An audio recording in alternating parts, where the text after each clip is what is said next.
মা, ও মা, তুই এসেছিস? আচ্ছা, এই বাড়িতে আমি জন্মেছি, এখন না এলে দুম করে যদি আমি আসি তাহলে তোমরা আমায় জিজ্ঞেস করবে যে আমি কেন এসেছি? এ কি কথা বুড়িমা, তা কেন হবে? সাধারণত তুই আমাকে ফোন করে আসিস, তাই জিজ্ঞাসা করা। আজকে আমরা সারপ্রাইজ দিতে চলে এলাম। আর সারপ্রাইজ? আমাদের কি আর মন মেজাজ ভালো আছে রে? কি এমন হয়েছে যার জন্য মন মেজাজ খারাপ তোমার? মায়ের ডিভোর্সটা নিয়ে ভাবছো তো? আমি বলছি দিদি, মায়ের ডিভোর্সটা ঠিক হয়ে যাবে।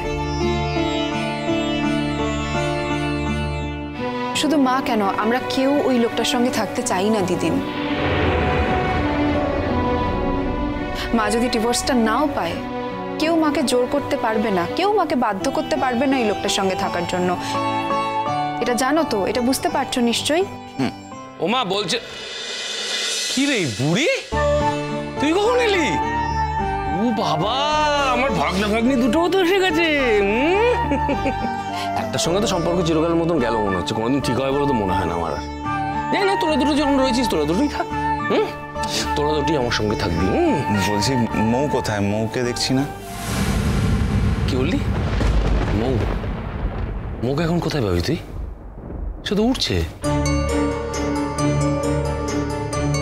সামনে বিয়ে, ডেট ফাইনাল হয়ে গেছে, শুনেছিস নিশ্চয়ই? ভালো করেছিস মিঠি, বেঁচে গেছিস। ওর মানে মেরুদণ্ডহীন ছেলের সঙ্গে সম্পর্ক না রাখাটাই তোর পক্ষে শ্রেয়। আর যে ছেলে নিজের কথা নিজে মুখে বলতে পারে না, মাকে দিয়ে বলায়, মার প্রেশারে যে ছেলে। আমি তো এই আলোচনাগুলো করতে চাইছি না মামু, তুমি কেন শুধু শুধু করছো? দেখো, আমার জীবনে এখন অনেক ফোকাস আছে, ফ্যামিলিতে এরকম একটা ট্রাভেল চলছে, সবার আগে আমি মাকে সেভ করতে চাই। এছাড়া চাকরির পরীক্ষা দিচ্ছি, বিদেশে যাওয়ারও একটা ব্যাপার আছে, জানি না কতদূর কি হবে শেষ পর্যন্ত, কিন্তু চেষ্টাটা তো আমাকে করে যেতে হবে। আমার স্কলারশিপটা পেয়েও তো আমি যেতে পারলাম না। আমি আমার মাকে এই অবস্থায় ফেলে রেখে কোথাও যাব না। আমি তো তোকে বলেইছিলাম মা, আগে নিজের ক্যারিয়ারে মন দে। এখানে তোর ছোট দাদা ভাই ছিল, মিটিল দিদি ছিল, সব থেকে বড় কথা তোর নতুন কাকুও তো ছিল। যার যার লড়াই তো তাকেই লড়তে হয় বল। তোর লড়াইটা যেমন তোকেই লড়তে হয়েছে, আমি কি কিছু করতে পেরেছি? তেমনি আমার লড়াইটাও আমাকেই লড়তে হতো। কারোর লড়াই কেউ লড়ে দিতে পারে না মা, সবাইকে নিজের নিজের লড়াই লড়তে হয়, কিন্তু লড়াইয়ে পাশে থাকতে পারে, আর সেই পাশে থাকাটাই জরুরি। যখন বাবা ছিল না আমার, ছোটবেলা থেকে তো তুমি সেই লড়াইয়ে আমার পাশে ছিলে, আমাদের পাশে ছিলে। তুমি নতুন কাকু দুজনেই তো পাশে ছিলে।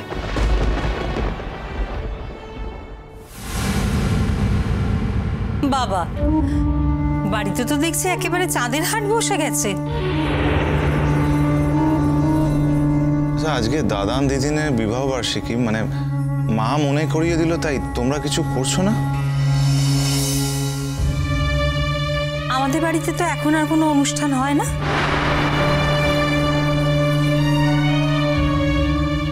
না রশ্মি, আমাদের বাড়িতে এখন একটা অনুষ্ঠানের জন্যই সবাই ওয়েট করে আছে, সেটা হচ্ছে মৌয়ের বিয়ে।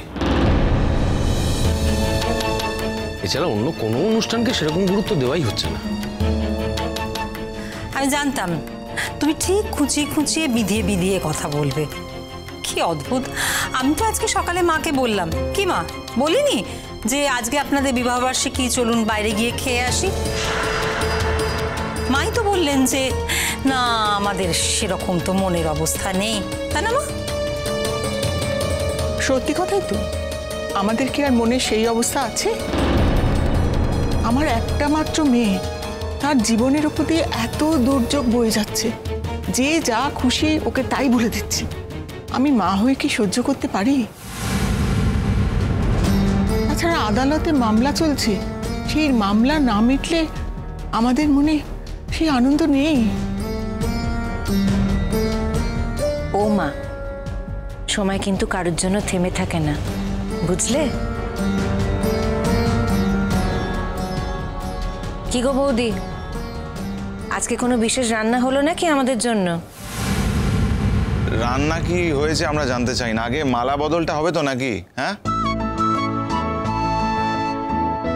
বাবিল, মিঠি, তোর কি সব ব্যবস্থা করে এসেছিস? বারে এমনি এমনি আসবো নাকি? হ্যাঁ, আরে মিঠিল কোথায়? মিঠিল অ্যাকচুয়ালি একটা কাজে বাইরে গেছে, ও কলকাতায় থাকলে নিশ্চয়ই আসতো। এই যে এই যে এই যে মিটিল নেই তো কি হয়েছে? আমরা আসছি, আমরা কম নাকি? এই কি গো দিদি ভাই, তোমার কি ব্যাপার বলো তো? কি? সেই সকালবেলা বেরিয়ে গেছে জানিস, তারপর তো টিকিট দেখা নেই। আমি তো ফোন করে বলেও এলাম যে আমরা আসছি, তুমি এসো কিন্তু। ছিলে কোথায় তুমি? আমি যদি না আসতাম, এই যে তোমার বোনটি, আমার বৌদি ভাইটি প্রচন্ড রেগে যেত, তাই জন্যই আমার আশা। তবে আমি একা আসিনি কাকাবাবু, আমি কিন্তু সঙ্গে করে আর একজনকে ধরে নিয়ে এসেছি। আমার কোনো দোষ নেই, ওই যে স্বতন্ত্রদা, নতুনদার জন্য আমাকে আগে ভাগে বেরোতে হয়েছে। Happy marriage anniversary. আরে আরে স্বতন্ত্র, এসো এসো বাবা। প্লেজেন্ট সারপ্রাইজ, তুমি এসেছো। সারপ্রাইজের কি আছে? আজকে তো স্পেশাল দিন।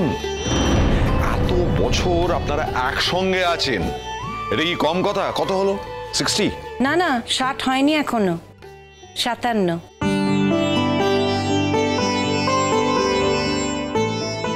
তাই না মা? কে আর অত দিনকাল মনে রেখেছে বলতো?